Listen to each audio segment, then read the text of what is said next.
salaamaaleykum amis internautes de Dakar Buzz amati nañu mbégte ak contentement bu rëy rek ñëwaat ak yéen ci seen émission bii di tolluwaayu réew mi tey nag ñu ci dalal ki nga xamante ni rek moo di suñu pap suñu nijaay suñu lépp père Gaston Mbengue moom nag la ñuy daja moom nag mu nekk koo xamante ni rek kenn dootu ko présenté ci milieu bi dañ koy bàyyi rek mu daal di nuyoo ñi nga xamante ni ñoo ñuy seetaan ci Dakar Buzz papa ñu ngi lay nuyu bu baax. waaw maa ngi leen di fay di leen delloo seen wàccukaay di leen gërëm di leen remercier ci déplacement bi ngeen déplacé aussi ñëw fekk ma pour ñu waxtaanee mbiru àddina. comme ni nga ko waxee rek mbiru àdduna loolu mooy émission bi tolluwaayu réew mi dañuy waxtaan ci politique waxtaan ci société wax ci sport dañ koy doore nag fi nga xamante ni moo di politique suñu question bu njëkk moom mooy question d'actualité naka nga gisee pandémie bi nga xamante ni àdduna wërngal këpp ñu ngi koy dund ak gestion bi nga xamante ni moom la suñu gouvernement bi yoree ko. waaw mbas bi ñuy dund mbas la moo xam ni yàllaa ko fi wàcce wu ko Sénégal ci àddina bépp la ko wàcc. te ñun sax ci ñi gën a néewle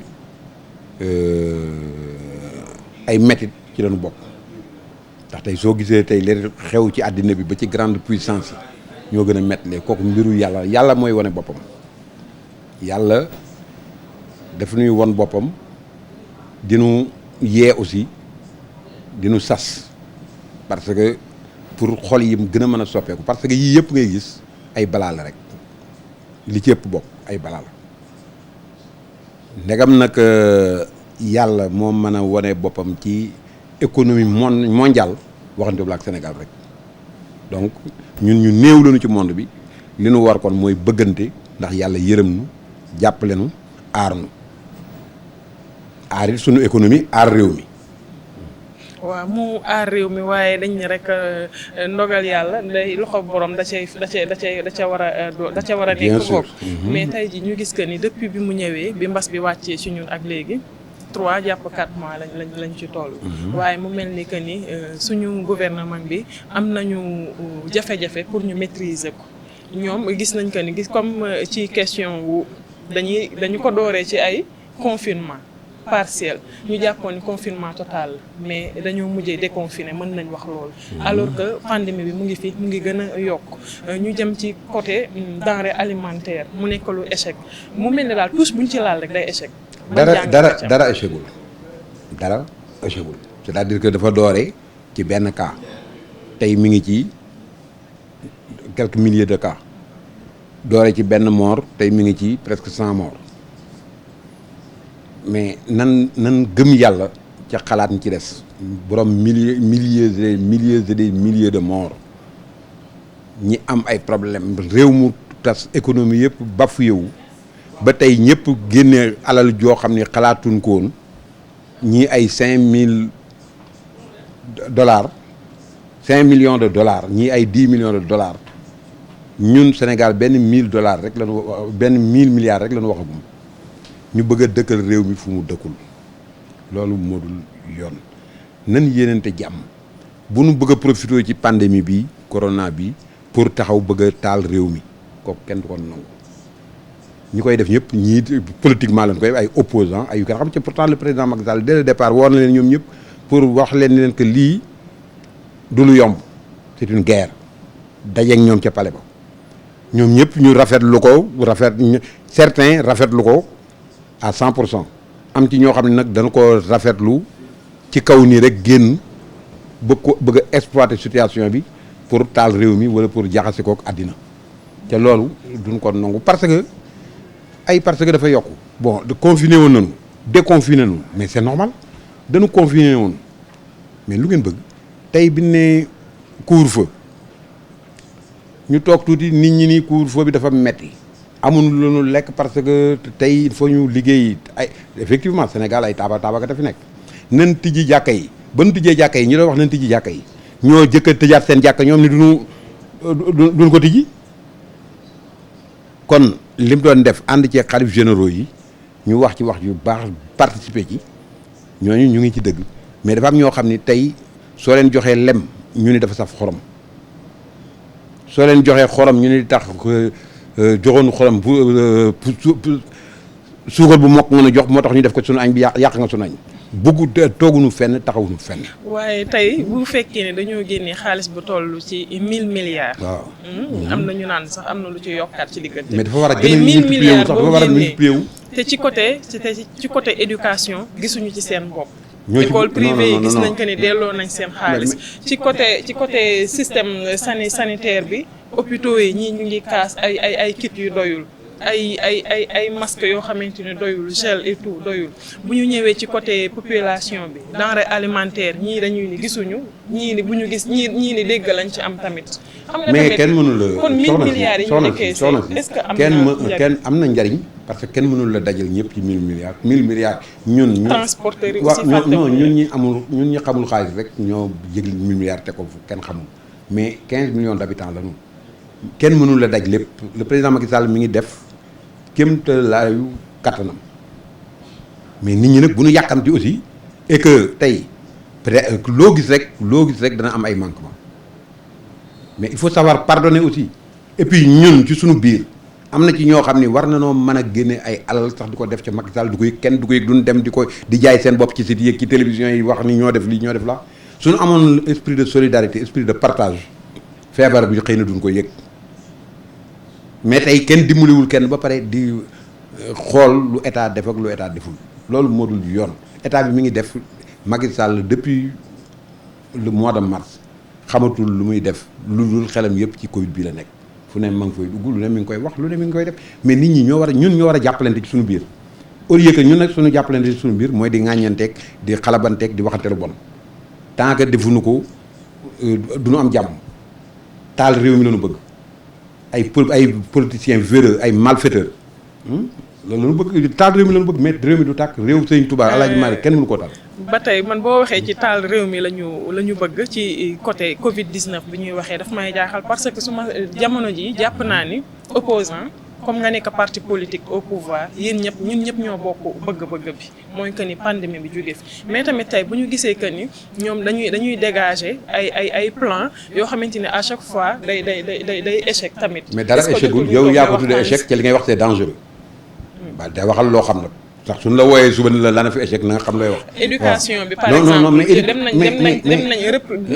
dem nañ di reprendre nee nañ dañu reprendre le 25 mais avant le 25 mais jàppoon nañ fi ñaari waaw jàpp na mais suñu jàpp dat nga dem ba muy bëgg a am nga gis ni lii parce que état nag du yow du man état est bien informé l'état est bien informé suñu demee ba xam ni lii suñ ko eggalee musiba mën naa am ci réew mi duñ ko àggale xam nga bateau Joola fii lañ taxaw commandant bi nii bateau bi 500 personnes lay def ñuy nëbbatu ba def ci 2000 personnes ñëpp dee loolu ngeen bëgg.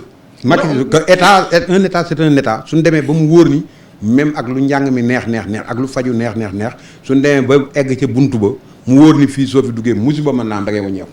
mais est-ce que tamit mënul jàpp ni fii buñ fi duggee musiba mën naa am parce que tamit cas yi ñu ngi gën a yokk. décès mais cas yi mais c'est normal chaque jour di nga dégg décès.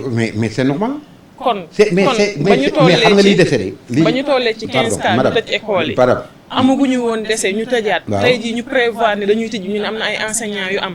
léegi da ngay toog une semaine da ngay dégg 10 morts wala plus de 10 morts. nga enregistré que ci une semaine. cas yi tamit di gën a yokk cas communautaire yi pareil.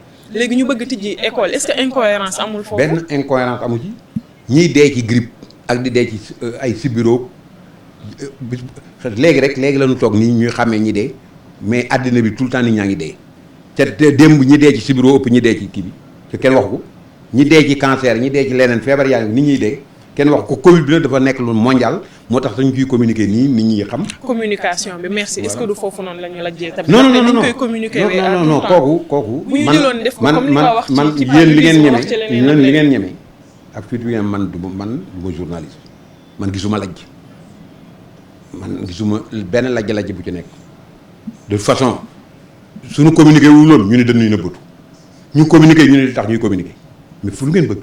il ne faut pas vouloir le beurre et l'argent du beurre. léegi gisoo lajj mais ñu dem ba moment bi nga xamante ni tey ku ci mel ni professeur Moussa Seydi daan na génn di wax ci médicaments yu muy utiliser lu ci mel ni hydroxychloroquine di ci indi ay leeral di génn di indi ay leeral ci traitement patient asymptomatique yi ku ci mel ni docteur Abdoulaye Bousso aussi daan na génn Aloyse Diouf moom mi ngi continuer doon génn ba barki démb mu daal di démissionné wul encore li ñuy waxatee ngi nii dafa am promotion moom dem le contraire Aloyse Diouf dafa sax nekk un grand patriote parce que fan poste ba mu bàyyi depuis 3 mois mu waroon fa dem bëgg réew moo tax mu toog fi di accompagner le ministre de la santé yow tey ku la jëloon RTS wala France 24 suba nga sànni micro Dakar Buzz bi doo fi toog ñàkk pexe la taxaw nii di ma jël waaw non affirmé wu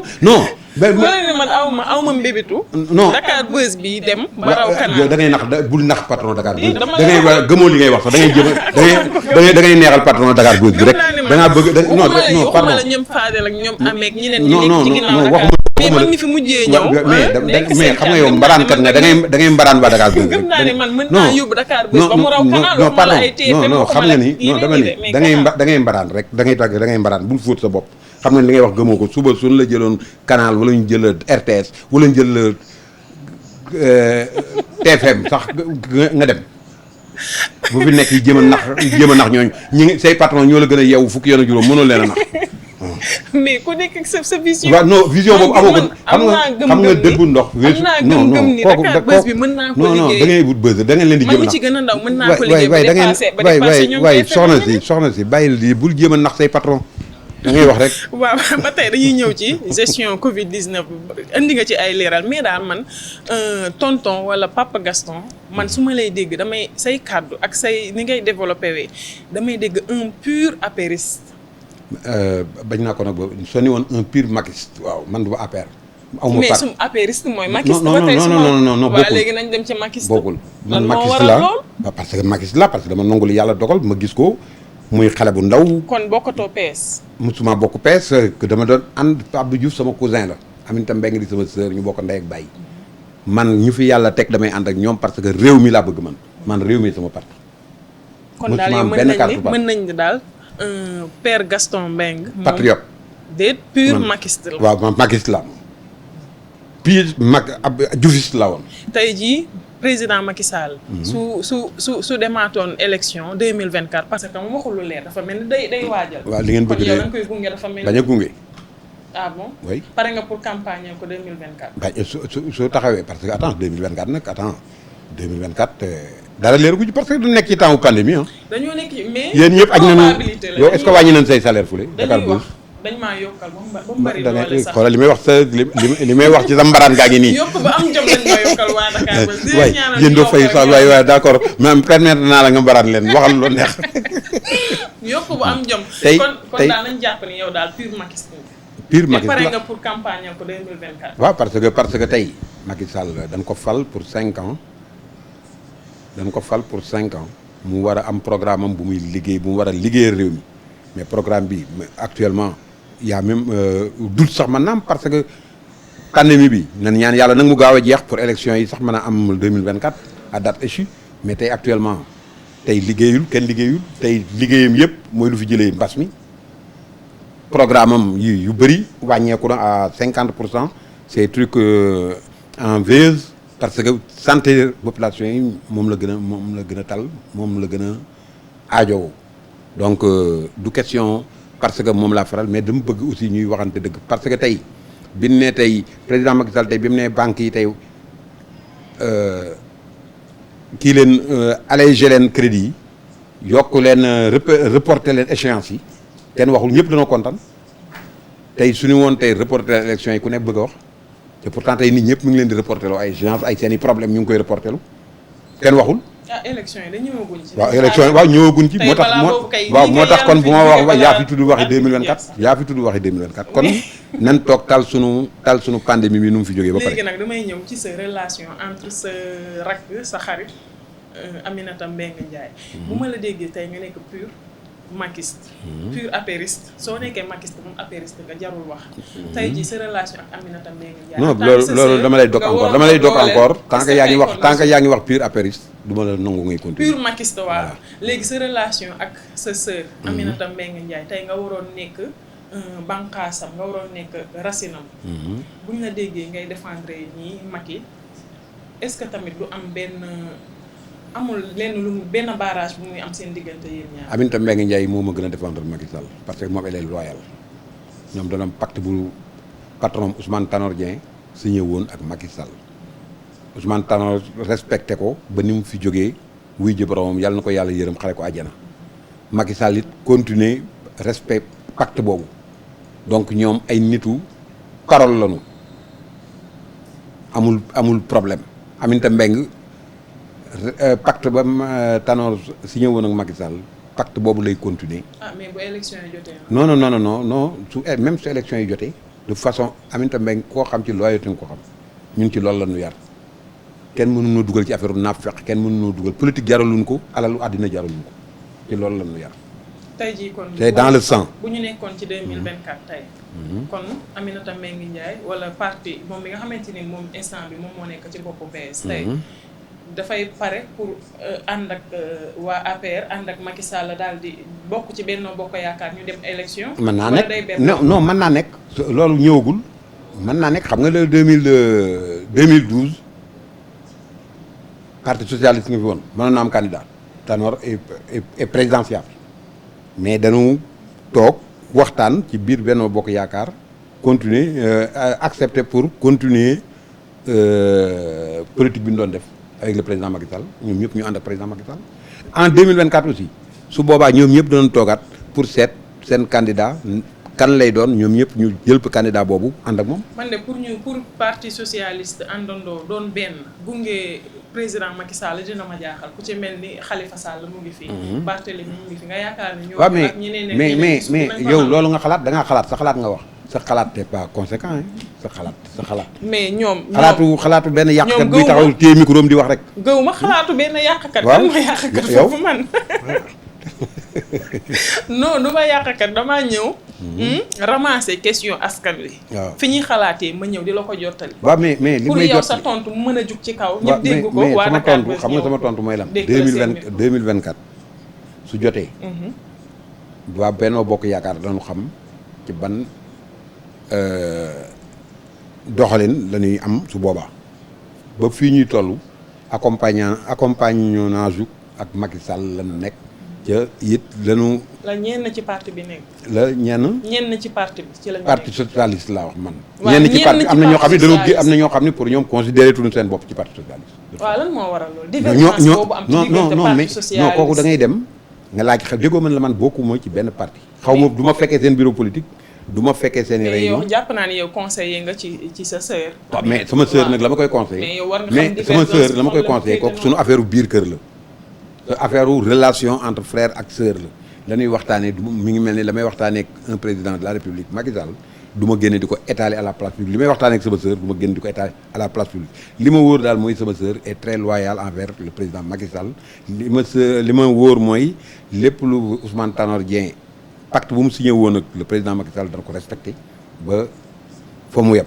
waaw mu nga ko waxtaan nañ ci politique ni nga gisee gestion Covid 19 bi sa relation Macky Sall ak sa sœur Aminata Mbengue Ndiaye. dañuy ñëw nag wax ci li nga xamante ni bokk na ci actualité. instant bi sax moo gën a nekk mooy actualité phare. muy bradage littoral bi. jamono ji coow li bari na yow ban gis-gis nga ci am ban jàngat nga ciy indi. mais kooku ñi ci war a wax ñu ngi ciy wax le ministre de l'urbanisme joxe ne explication am na ay contradiction li ñoom Barthélémy wax ak ñi ñeneen wax ak et tout ça mais littoral bi yàgg na fi te kenn waxu ci woon bu nu nit ba pandémie bi am ñu ci soog di wax mënoon nanoo xaar parce que yàgg na fi c'est des dizaines d'années littoral bi la fa nekk ne yàgg na fi kenn mosu cee wax mais bu nu xaar ba lii am nit ñëpp tal affaire pandémie ñu génne fii ay affaire littoral mënoon nanoo xaar lu ñu yàkkamti àddina bi jeexagul mais taxaw pour bëgg a taal réew mi rek moo tax ñu génne ko leneen taxul ñu génne ko mais loolu yàgg na fi mënoon nañu xaar. mais bu fi yàggee tey ñu gis que ni jamono ji dañ d'après li nit ñi wax dañ ciy abuser de trop. di ay titres fonciers yoo xamante ni fi nga ko war a amee du yoon domaine public tamit. ñu gis que ni tey jii Mermoz bi Barthélemy yëngu am na ñeneen ñu yëngu fu ci mel ni Jàmmalaay ñu ngi wane seen bopp.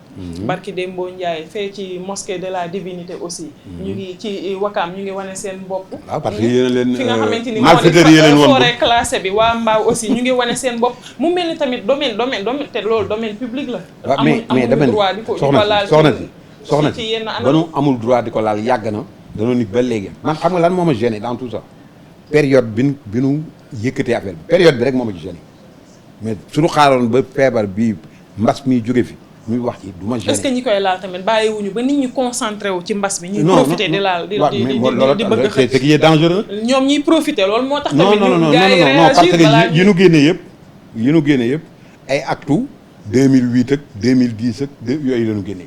kenn génnewu ci acte boo xam ne bërki démb à la veille de la pandémie lañ ko signé te it su fekkee ni am nañu ko signé muy directeur des domaines wala muy directeur de je ne sais pas quoi ku signé loolu defoo yoon tu as trahi Macky Sall parce que Macky Sall nit rek la Macky Sall moom rek la ñu nommé jox ko territoire bi muy jël ay parcelles de pouvoir am di ci daggal nit ñi pour ñu jàppale ko ñooñu mu ko daggal peut-être mën na trompé wu dafa am ñoom confiance mais mën na trompé wu kuñ ci daggal benn parcelle na ngay bafouiller parcelle ba mu la daggal kooku yaay traître yaay lâche yow yaa trahir le président Macky Sall trahir le peuple sénégalais mais c'est pas le président Macky Sall parce que nommé le directeur wala nommé le ministre joxu la pouvoir yoo xam ni da ngaa war di def lu la neex sans président bi yëg ko wala parce que président mënu la yëg lépp de toute façon. ah mais ñu ngi koy médiatiser tey jii. waaw mais bi ñu koy non mais coow li effectivement yëg lu ko léegi mais attends bu nu yàkkamti yëg na ne ñu ngi médiatiser. soo gisee tey mais dégguñu mu àddu ci de. non du ci président Macky ay ministre am ku mel ni Abdou Karim Fofana moom fils la dem taxaw télé yëpp mi ngi fiy toog di wax. nee nga moom fils la daa mel li mu nekk sa doom moo tax nga koy def. non du question li mu nekk sama doom man dëgg rek laay wax mi ngi expliquer nit ñi Macky Sall tal na leneen nan ñaan yàlla lii jóge fi ba xool ay réaction waaw ñu ñaan yàlla lii jóge fi waaye buñ ko bëgg a pousse que mu def ay yoo xam ni defuwul àndul ak li. waaw nañu ñaan yàlla mu jóge fi waaye tamit bu ñu profité ci période pandémie bi nit ñëpp di xalaat dund bi ñi gën a néew ju doole ñi nga xalaat dund bi ñu war a jot te jotuñu ci ñeneen ñi ngi xalaat seen lu nekk daal. mais ñoom ñu bëgg ci profité bëgg a jël ay xam nga loolu moom nga ma posé léegi non loolu nga ma déggoo ma ni la ñooñu ils sont blâmables su fekkee ni am def nañ ko c'est des malfaiteurs ñoom au même titre que les opposants malfaiteurs suñ ko déglu rek suñ ko defee ñoom ay traîtres lañu ay lâches lañu ils ont trahi Macky Sall. buñ ko defee ban conseil ngay jox ki nga xamante ni Barthélemy kan ji Barthélemy Dias mais Barthélemy di ñu ngi koy waxal xam nga yow da ngaa wax rek dégg ñu ngay signé Barthélemy di ñu ngi wax di signé ay autorisation wóoruma Barthélemy sama doom la. ay autorisation signé ñu ngi wax di signé ay autorisation de construire mais am na amul man awma ci lu ma wóor mais ni ñu waxale ñee moom ñu ngi koy waxal loolu ñen ñoo ko wax. mais xaw ma ko su fekkee ni yow dégg ko yow mi homme de presse nekk média di wër di wuti information ngay seetaan yëpp yi ndegam yaa ko déggul man du man maa la koy wax bu may wuti information tey soo ma ko waxee jox nga ma information non dégg nga ko walaay bugguma ngay def yëfu naa fekk xale bi lay dafa ma yëfu musuma am invité bu ni mel dafa ma yëfu naa fekk mais da nga ni nit ñi ngi koy wax waaw presse bi non mais débat yi non dama ni débat yi ko su ngoonee nga taal parce que léegi télé yi de toute façon amatuñu benn programme lu dul wax ju bon wax yàq waxi nu ñuy suuxale régime bi nun koy taxalee nun koy joxe ay tâches c'est tout mais du leneen mais objectivité presque amatu ci su ñuy wax sax da ngay defe ni ñii dafa mel ni tey dañoo bëgg a jël Macky Sall def ko seul contre tous or ko loolu kenn du ko fi nangu. yow de doo ko nangu yow man rek du ma ko nangu jamais de la moom ngay am foofu dañuy wax ci ba tey ci li ngay wax tuumaale taxal xëy na bii da ngay taxal la. kan man Cheikh Yérim waaw accusation yi nga xamante ne entre guillemets accusation yi nga xamante ni yëkkati na ko. teg ko ci famille Mahrez yi ñëwoon. 650 millions la ñu fekk ci ñoom mais moom nee na la ñu fekk ci ñoom. ëpp na 3 milliards pour ne pas dire 4 milliards. xam nga le problème mooy xam nga ni may waxee léegi foofa na sama rakk la Cheikh Yérim sama rakk la ñoo bokk dëkk Louga. muy sama rakk.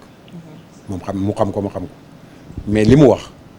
man dara wóoruma ci xam nga kañ la may wóor bis bu justice tranché affaire baa ngi ci dans la justice pendante moom moo wax naar yi ñoom it porté nañu plainte seen plainte nga tribunal nañ leen déglu bu nu yàkkamti man su ma sañoon nag Cheikh Yérim du am problème mais su fekkee ni wax na li mu wax amul kooku moo koy assumer mais man du man maay taxaw di wax ni nekk na dëgg la wala dëgg parce que man lu ma wóorul du ma ci wax. léegi ak li nga xamante ni mooy naar yi. ñoom famille Mahrez bi dañuy dund ci ndoddu sénégalais yi di def di am alal ci suñuy ndoddu te président Macky Sall moom bokk na ci ñi leen di dooleel. kooku dañuy wax rek c'est faux président Macky Sall du dooleel benn. non sa rakk moo ko wax de. Cheikh Yérim non dama ni. parce que Cheikh Yérim mu ko wax rek dëgg la Cheikh Yérim man na wax na bis bu lépp sottee danoon xam ndax li mu wax dëgg la wala dëgg bis bu sottee ñu xam ne li mu wax dëgg la su boobaa danaa am man beneen posture. danaa xam lu ma lay tontu mais moom moo wax ñi la it porté nañu plainte ñi la plainte ba nu porté kan moo ne du ñoom ñoo wax dëgg wala kan moo ne du ñoom it ñoom dañuy sos. léegi ñoom doole bi ñu am ci mim réew naka nga ko gisee. ban doole man gisuma seen doole parce que man gisuma doole kenn man sama bopp rek laa gis man ñeewuma kenn gisuma doole kenn man ñeewuma kenn donc ñi gis seen doole ñoo ko truc parce que du demantewuma ak ñoom duggantewuma ak ñoom li nu suñuy liggéey nag di am kooku ñoo ko liggéey xëy na et puis yàlla moo leen ko baaxe ñu am ko du ma iñaane kenn dara c'est pas mon problème l'essentiel nan ñaan yàlla rek que li noo am yëpp nan ko amee ci yoon bu ci état bi am benn préjudice bu muy subir su ko ci naree am Macky Sall am na fulla ak fayda goo xam ne su boobaa dina rectifier le tir moom. Merci.